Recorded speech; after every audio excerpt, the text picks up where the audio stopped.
Welcome back, guys, to another episode of Fresh Out of College. With me, as always, is Ryota Nishino, and I am Drew Campbell. Yeah, so for today's video, we're going to talk about a little bit of short-term memory. We have a lot to cover. We're talk about the NBA, NWSL, MLB, PGA, a whole lot of things going on. And then we're going to finish with forecast for the weekend, some of the games and matches to look for this upcoming week. Yeah, so let's get right into it. All right, so for our first short-term memory, we found out that Toronto Blue Jays will not be able to play in their stadium in Canada. So they are looking at Pittsburgh's PNC Park to play all their games. This is quite interesting because obviously fans will not be able to play or will not be able to attend the games, but still kind of getting out of the country, and maybe the time zones will be different. I don't know. This might affect. What do you think, Rihanna? Do you think this will affect Toronto, even though fans won't be attending the games? Yeah, I mean, I think when you're a player, you have your own clubhouse, you have your own chair. There's a lot of, what's the word I'm thinking of? Comfortability? Yeah, where you try to do the same thing over and over Oh, again. routine. Yeah, routine, right? There's a Yeah, routine. that's true. They're probably driving from. Oh, another thing. Yeah, they're not driving from home to the stadium. They have to move or be in an apartment or whatever. So that's a huge change, and you definitely have a benefit of that routine when you're in your own home stadium because there's just certain things, certain food. I don't know, certain people you see.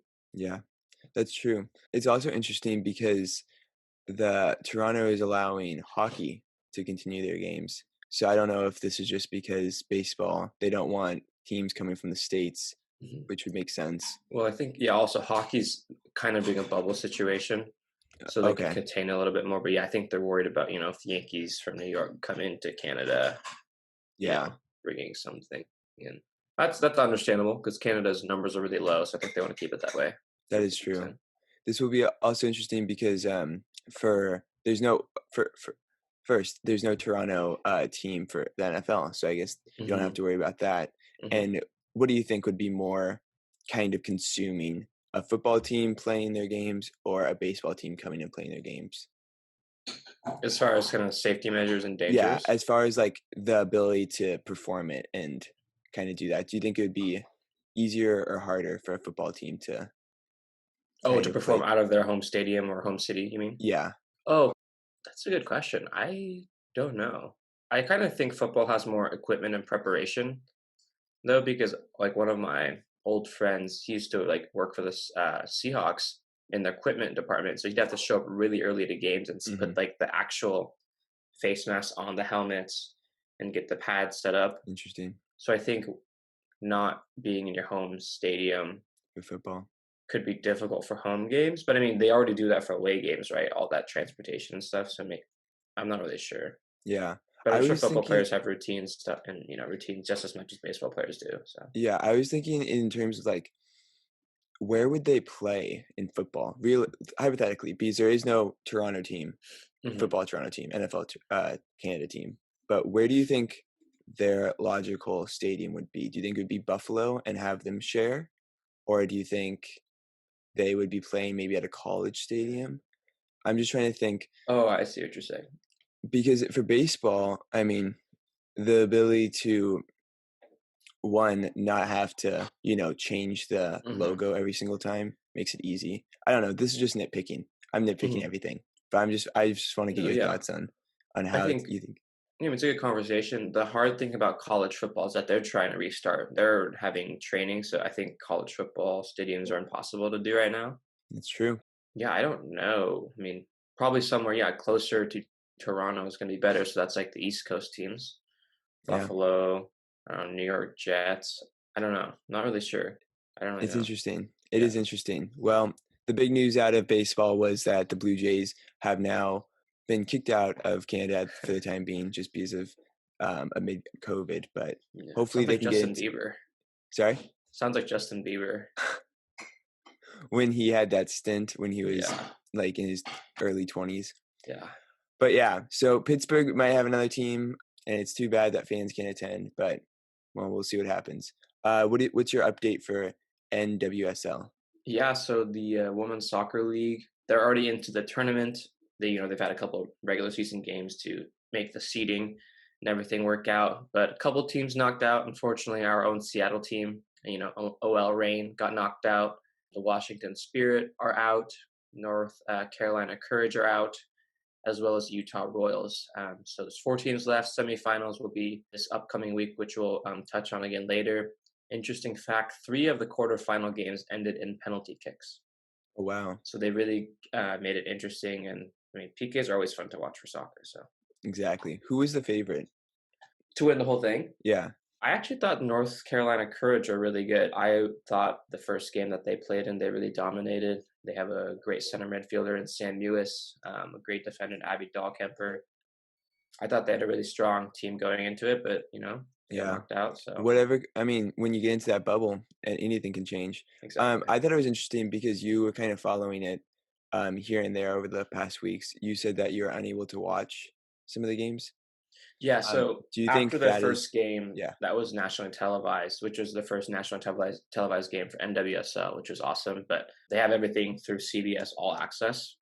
So you have to pay for all that all access. So I haven't been watching the game because I don't want to pay for it. But I've been trying to follow along with highlights and read the news and Twitter.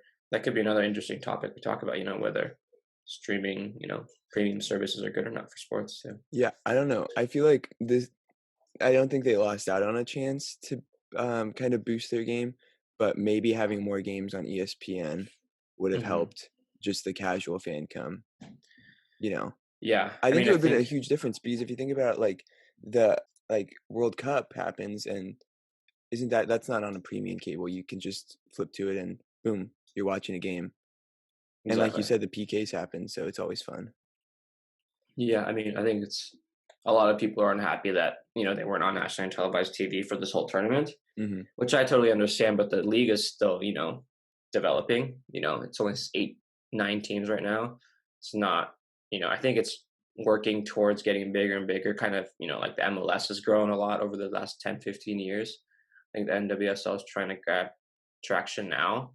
Okay. So I think that's why. I mean, it's not that easy to make TV deals. Yeah. So I understand the frustration from the fan perspective, but yeah, hopefully we get to see more and more because I mean the World Cup, Women's World Cup is all televised. That's super Mhm. fun to watch. I think a lot of people watch that. They don't probably even realize that there is a women's soccer league in America. I So mean, things yeah, starting I to gain didn't. traction. So yeah, exactly. So And I that's why we think try to bring awareness on this show, right? yeah, no, Really is fun to watch. exactly. I really enjoy it. So But yeah. So for the NBA bubble has an update. Last week, Zion Williamson left the bubble for a family emergency, so hopefully everything's good on that front. He will be missed. Hopefully he comes back soon. Because the NBA is starting up soon, isn't it? Next, the 29th or the 30th games begin. yeah, end of this month. Yeah, so we're coming up faster and faster, and hopefully we have more Hmm. to talk about on the podcast. But Yeah. I mean, also in the news, Alvin Gentry says that Brandon Ingram should win Most Improved Player. He said he'd be disappointed if it didn't happen. I honestly think it's a no-brainer. I think looking at how he's performed coming from Los Angeles and kind of Hmm. being under the shadow and in the lights of Hmm. LA, I think kind of subdued his game, but now he's really Yeah. blossomed into a potent scorer and Yeah. an all-around great player. So I Yeah. think he should deserve it. Do you have any other most improved candidates Yeah, I on your mean, list? as a Pelicans fan, I think Brandon Ingram has made a huge leap this year. Yeah. I think he kind of already always had it, like you said, but he was kind of overshadowed, couldn't really Mhm. shine. But he kind of made the Pelicans his team now. But again, there's some really good candidates. So I was looking at like a odds list. Yeah. Luka Doncic is on that list because I guess he's improved from last year. But I thought he set a pretty high. I don't know. See how they rank this. Is it I based know. on your absolute trash to becoming good, or it's just the Exactly. amount of improvement? But S anyways, Luka Doncic is on the list, which kind of frightens me because right? You wouldn't expect him to be on the list. Also, though, Yeah. Pascal Siakam is on that list again because he's Wow. made another jump, but he See already won that once. So I yeah. don't know I don't know how if you can that win it works twice. either. Yeah. I don't know. But otherwise, I mean, Brandon Ingram seems pretty obvious if you don't really consider Luca and Pascal.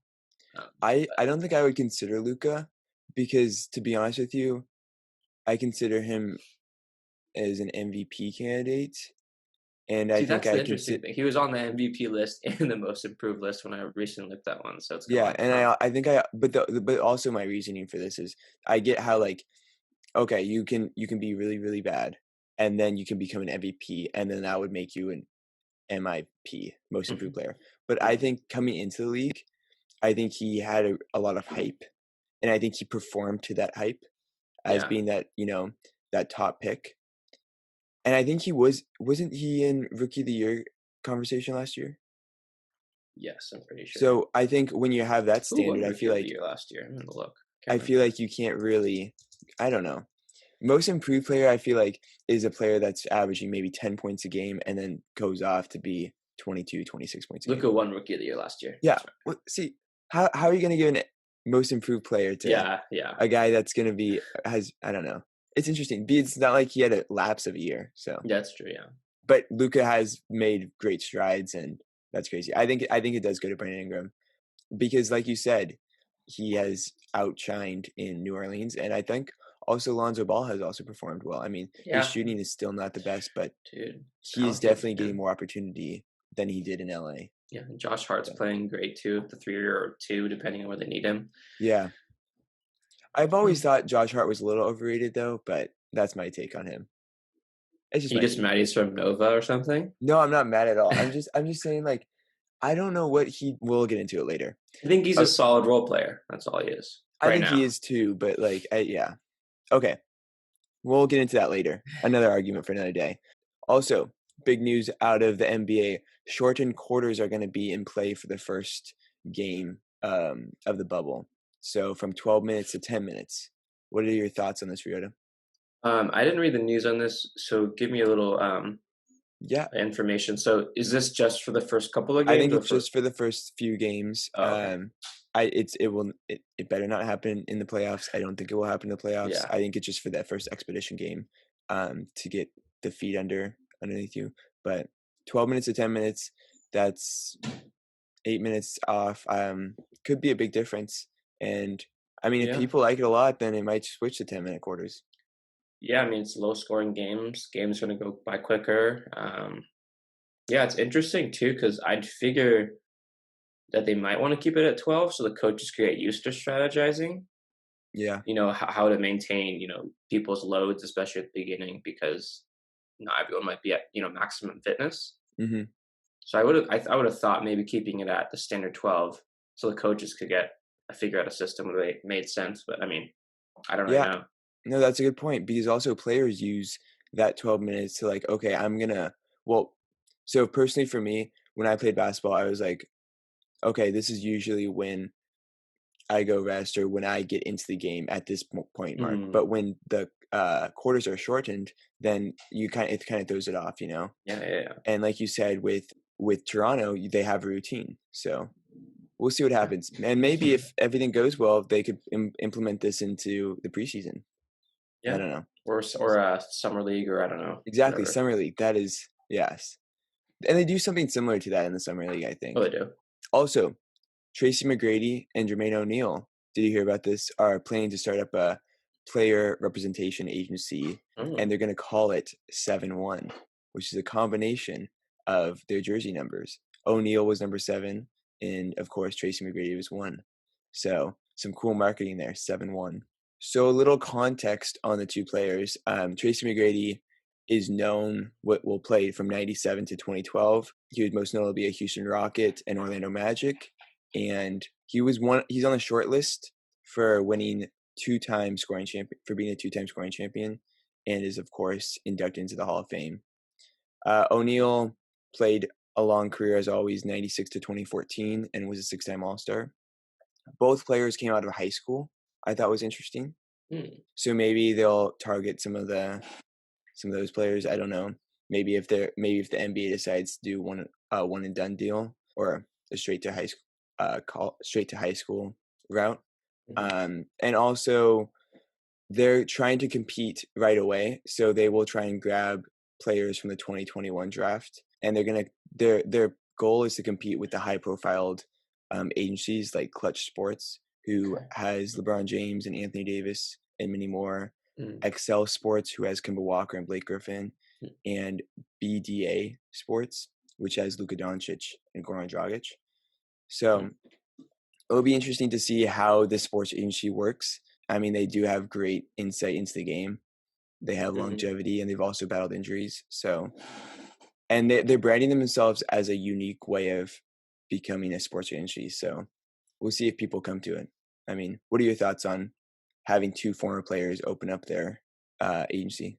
Yeah, I mean, I don't know a whole lot about, what they've been doing outside of their basketball career, Yeah, compared to someone like Shaq. Shaq's been like a very entrepreneurial person. I think he's invested a lot. He, kind of runs his own franchise businesses and stuff like that. So like if it were Shaq running a agency, I think I'd like totally be supportive of it. I don't really know a whole lot about McGrady and O'Neal's, outside business career, but yeah. So McGrady is going to work as a co-owner and a sports advisor.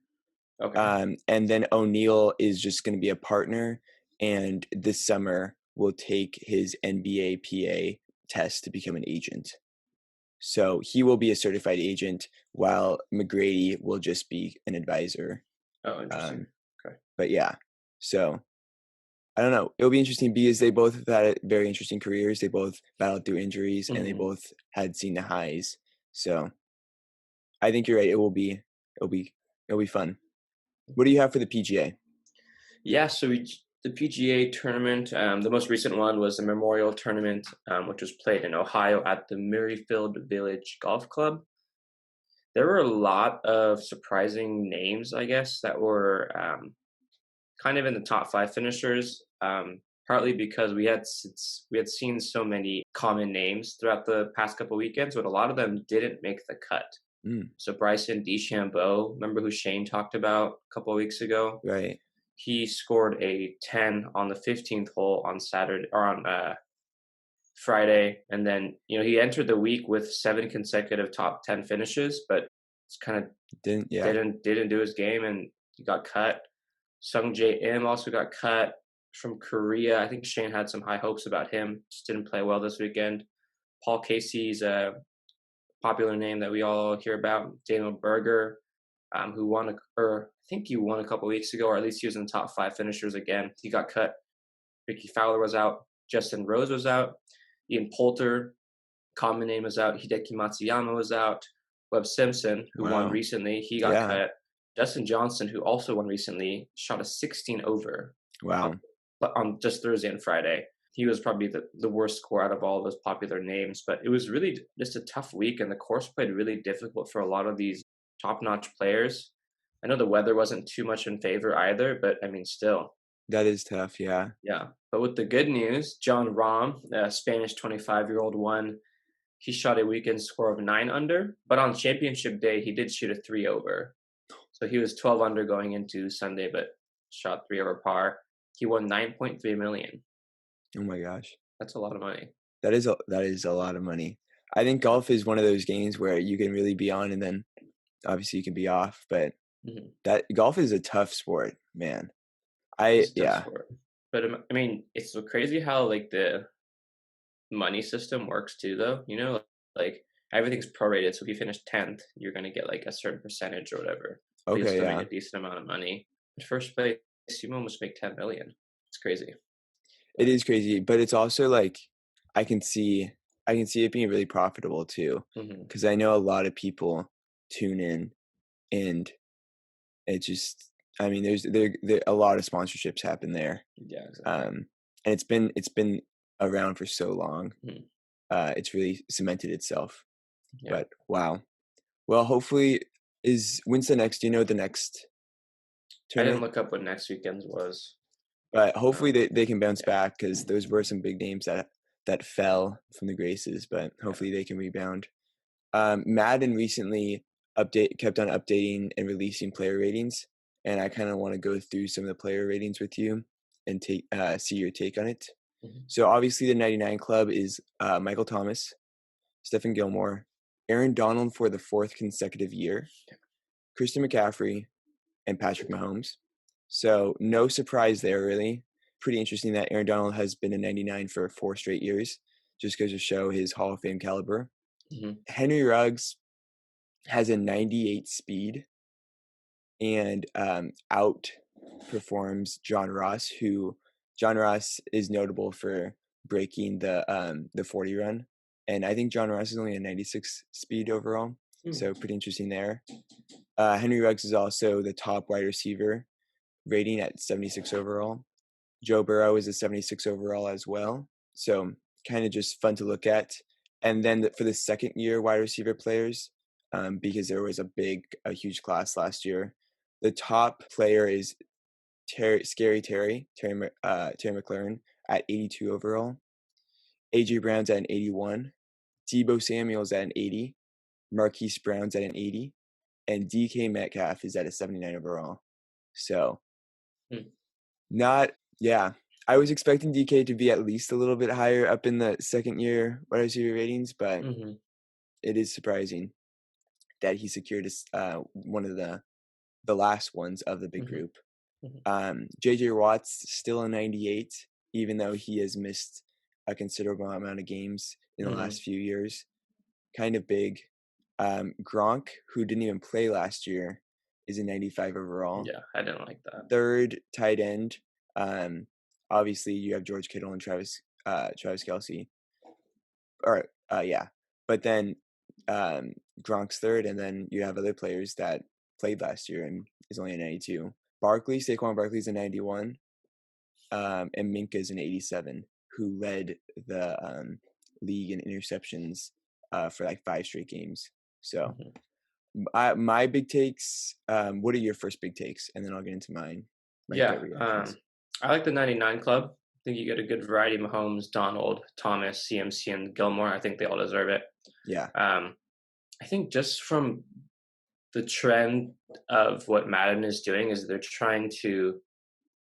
I think they want to separate the elite from the good. I think they're really trying to make that clear. That's why they're ranking the rookies lower. Okay. It's Yeah. harder to really get over the 90 line. I think that's what they're trying to do to really separate these 99 club from the 90s and stuff like Yeah. that. Because like Saquon 91, like I don't really know.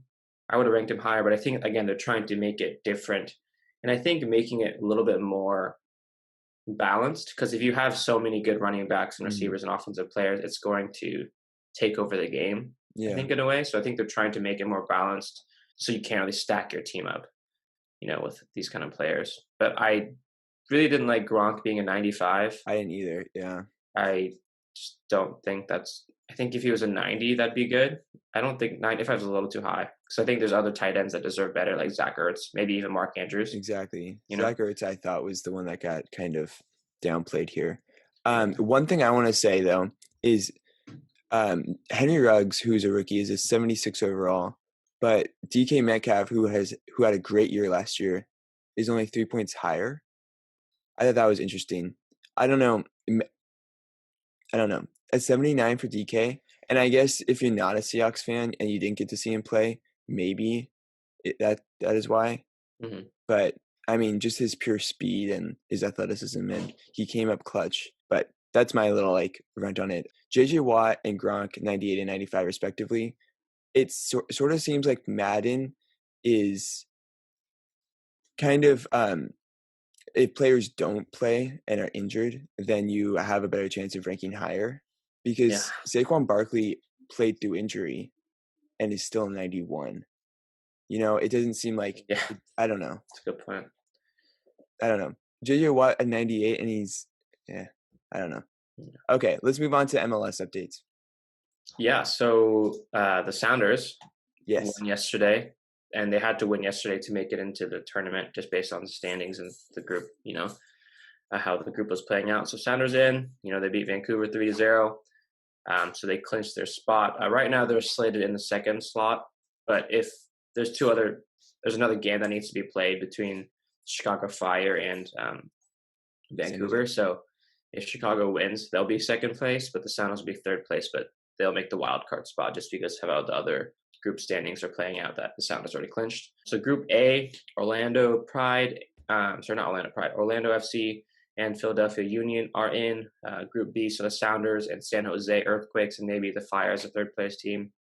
Group C, we don't know yet. Could be between Toronto, New England, or DC. United. Group D is Real Salt Lake, Minnesota, Sporting KC. Group E, Columbus is in, but the second place spot is still to be determined. And Group F, Portland are in, and debate between LAFC and Houston for the second spot. So still a whole lot. There's a couple more Yeah, games left. Sounders kind of are on the early end of deciding who's in and who's not, but a couple more games left to go, and then it's on to the bubble playoffs. So that's really cool. So how have the games been have you been able to keep up watching, or has it been more like the women's soccer league where it's pay to watch? yeah, so all the MLS games, or most of them, they're on nationally televised TV. So I watched the Sounders play last night. But just the trend I've been seeing, some of the good teams have been struggling early on. I think Mhm. it's just because they haven't had a lot of time together. Like the Sounders are absolute trash the last two games, but they really figured it out today or yesterday and really turned the tide and played great, championship soccer. And we see some of the other teams that are kind of struggling right now too, like LAFC, who's a favorite to win, Right. is currently fighting for the second place spot in Group F. They haven't even clinched yet, I think. And then we also see Atlanta United, who's been notably a great team the past couple of years, who've really fought for the MLS title as well. They are struggling and trying to fight their way in. So I think a lot of teams are struggling in that aspect. And yeah, some of those favorites that we thought would make it are might not even make the tournament. You know what's interesting is okay, so I haven't really caught up with MLS, but Group F, I think Group F, isn't that a tough division? You have Portland, LAFC, Houston, and then is it Galaxy? Is that LA Yeah, Galaxy? yeah. Okay. That's a stacked group because I LA think that's Galaxy is also like a Yankee kind of like yeah, club. They have a lot of money to spend, but that's what I yeah, thought. yeah. I don't think the Galaxy. I think the Galaxy are out already. Wow, So that's really so okay. That's surprising. I don't know. yeah. That's like my one Hmm. memory of the MLS. Just because Yeah. LA Galaxy had, did they have Donovan? Yeah, they had Okay. Donovan. That was kind of like their first star. Yeah. Yeah. All right. Well, good update, Ryota. Let's transition over to what we are expecting for this weekend and kind of give some insight there. Because I mean, baseball is finally back. The MLB is returning this Thursday. The first game is going to be the Yankees versus the Nationals. The starting pitchers are, of course, Garrett Cole, who signed a massive 9-year, 300 and I think $324 million deal with the Yankees this offseason. So of course he will be the opening day pitcher. It will be his second of his career. So we'll see how he goes. And then for Washington, they'll look to defend their title with Max Scherzer on the bump. He will make his third consecutive opening day and fifth altogether.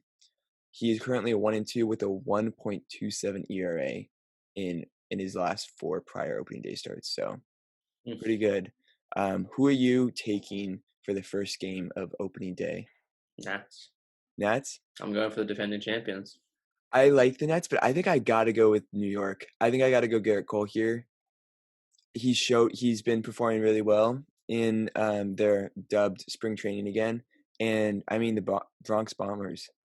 I'm going Yankees. But Scherzer's very good, and I mean, wow, it's already been 5 opening day starts for him.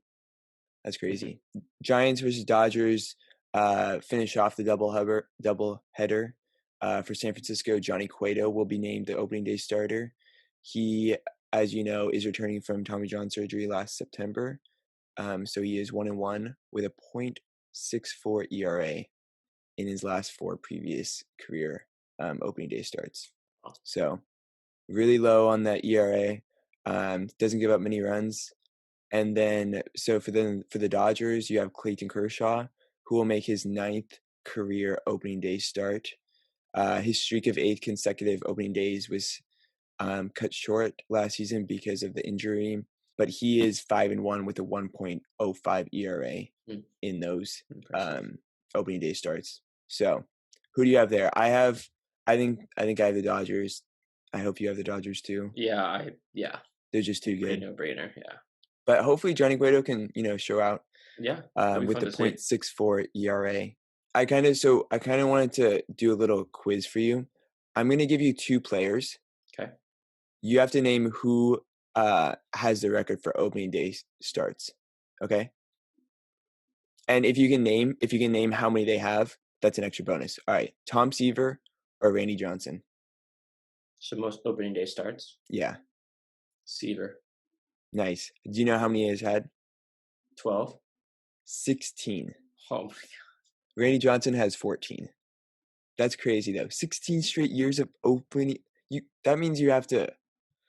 That's unreal. Not That's just surprising that. though, honestly. Yeah, it's mind blowing though. And then for Friday, the next day, the Mariners play the Astros. Marco Gonzalez will make his second consecutive opening day start. And then, of course, Justin Verlander has it for Houston. So it will be Verlander's third opening day start with Houston and 12th in his career. It's going to be a tough matchup for the Mariners.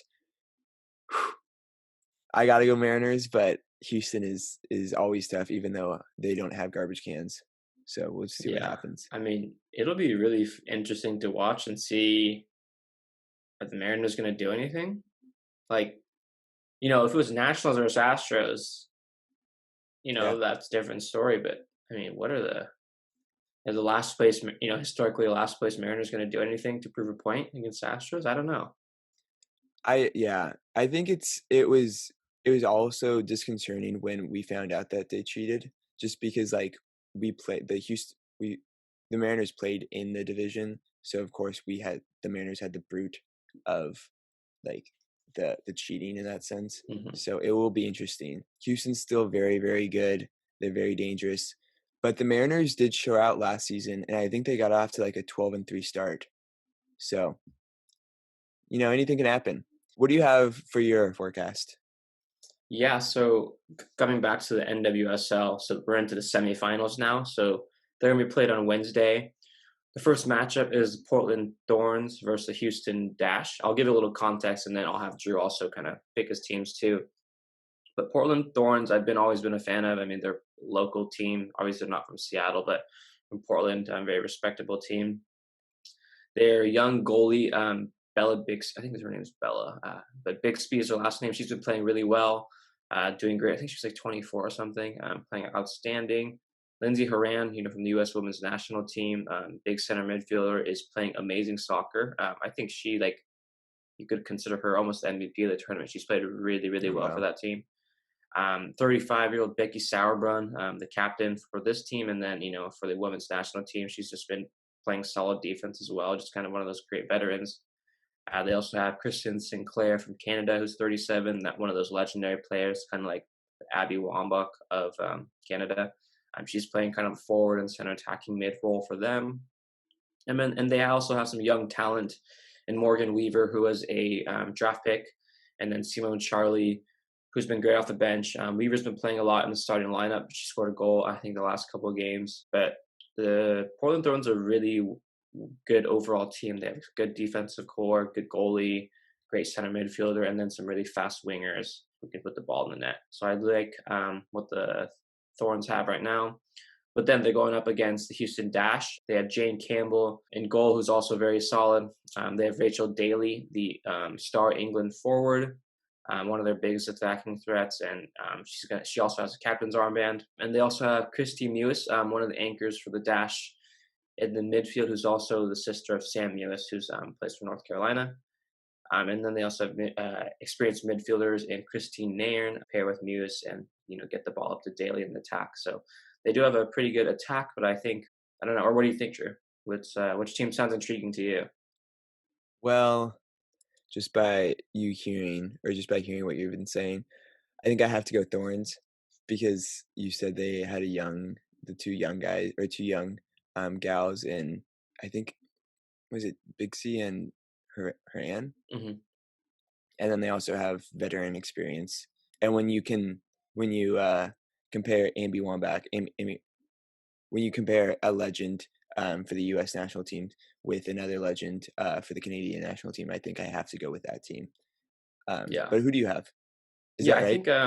I think the Thorns, Okay, yeah, good. are really good. They have a good overall team, and like you said, yeah, they have some young talent, but also veteranship, and that's really important in any sport we watch, right? Really important to have good, solid veterans. So yeah, I think Thorns are both our picks. That game's gonna be on Wednesday, and then the second semifinal game we have Sky Blue, which is out of New Jersey, versus the Chicago Red Stars. So the Sky Blue, they are injury ridden this year. Have Carly Lloyd and Mal Pugh on their team, but they're both Oh, not playing because of injury. wow. Without their two stars, they're really relying on some young players to produce, some players that we might not hear about that often. They have Naomi Kawasumi from Japan, one of Japan's best midfielders and attackers. She's leading kind of as a high winger for the Sky Blue, and she scored a pretty nice goal a couple weekends ago. They also have Paige Monahan, who's been called on to play, the right wing position. And she's only drafted. She was drafted in 2019, so she's really fresh. Got some speed on the wing. They also have Ifeoma Onamanu, who's been playing, the central nine position. Only 3 years in the league. And then they have two center back, a nice center back pair, Estelle Johnson and Gina Lewandowski, who have 9 years of experience together, 7 and 2. But yeah, Sky Blue, I mean, I think they have a solid team. Very relying on some young talent though, which can be good, but also bad. We can Mm. just like any other sport, right? And then to finish off, they're facing the Red Stars. So their goalie is the women's national team's number one, Allison Nair. Oh, So wow. they arguably have the best goalie, in the league, I think for sure you could say. And they also have Julie Ertz, Zach Ertz's wife. She's playing a little bit more center back this year. She usually plays kind of a center defensive mid for the women's national team, but the Red Stars have an injury problem with their defender, so Julie Ertz is dropping back. And to fill kind of her central midfield role, they have Danny Calaprico, who's been managing the midfield and kind of playing that anchor position. They also have Kealia Watt playing forward. She's been playing a lot recently. JJ Watt's wife. Wow. She's been playing really well. Speedy forward. And then the Red Stars have a really good left back and right back duo in Sarah Gordon and Casey Short. They push up a lot and put in good service balls and run up the field. So I don't know. Which team sounds intriguing to you, Drew? Definitely the Red Stars. If you have the best goalie, then you're set. And they seem to have a really good offense and defense. So I'm going Red Stars. Plus, I like their name. Yeah, I think the Red Stars just have a little bit more, the notable names, which I think goes a long ways, especially, in the NWSL where there's only 9 teams. When you have stars from the women's national team and, notable players you probably have in the upper edge. So I'd say Red Stars as well. Yeah. I mean, Julie Ertz isn't she one of the best players also? Yeah, she's, I mean, one of the best, yeah, US national players too. Solid starter. Sweet. Yeah. So that will be fun to watch. We'll definitely look forward to those games. And then just really quickly, NFL training camp begins on the 28th. Or sorry, training camp rookies report on the 21st. So tomorrow, or if you guys are listening to it tomorrow, it will be today. And then that'll be followed by quarterbacks and injured players on the 23rd. And then all other players will report on July 28th.